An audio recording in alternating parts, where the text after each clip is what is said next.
Chapter 42 of A Book of Discovery. A Book of Discovery by M. B. Synge.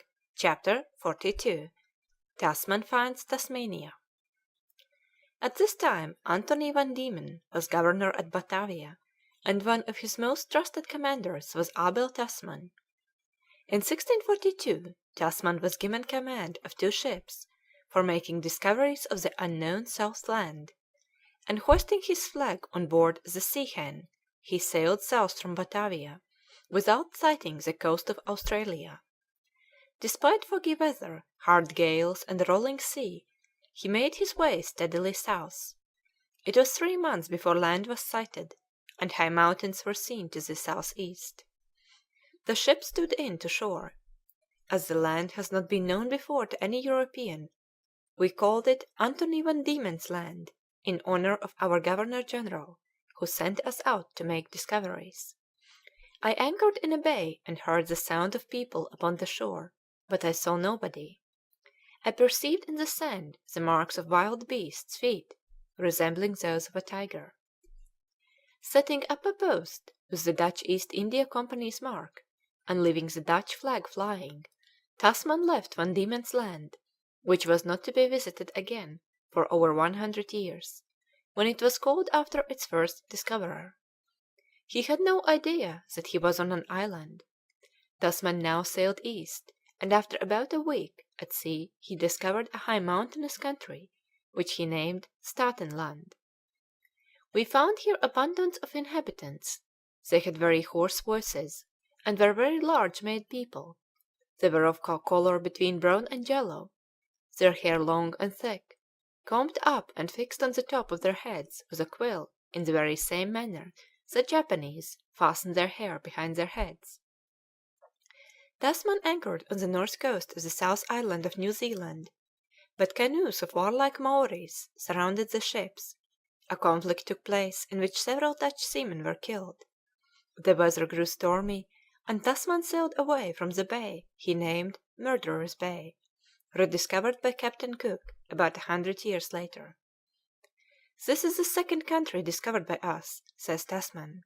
"We named it Statenland in honour of the States General. It is possible that it may join the other Statenland, of Schouten and Lemaire, to the south of Terra del Fuego, but it is uncertain.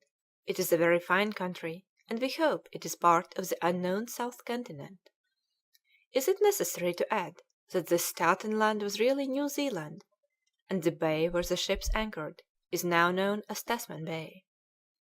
When the news of Tasman's discoveries was noised abroad, all the geographers, explorers, and discoverers at once jumped to the conclusion that this was the same land on whose coast Pelsart had been wrecked.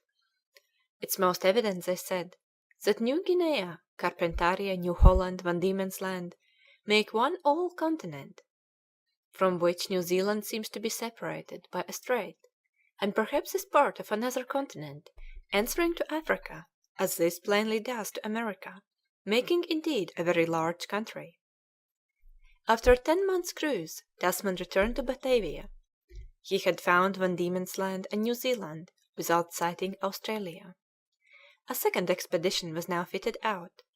The instructions of the Commodore, Captain Abel Johnson Tasman, make interesting reading.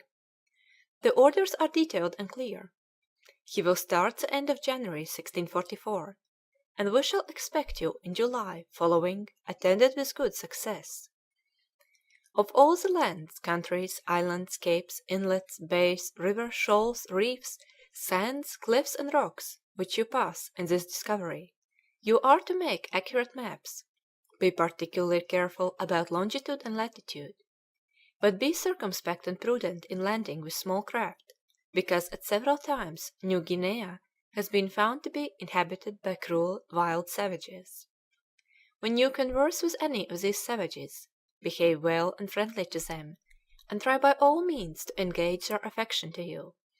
You are to show the samples of the goods which you carry along with you, and inquire what materials and goods they possess.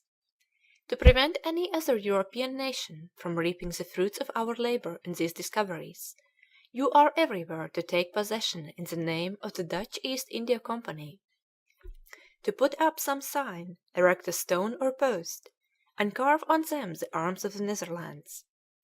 The yachts are manned with 111 persons, and for 8 months plentifully victualled. Manage everything well and orderly. Take notice you see the ordinary portion of 2 meat and 2 pork days, and a quarter of vinegar and a half quarter of sweet oil per week.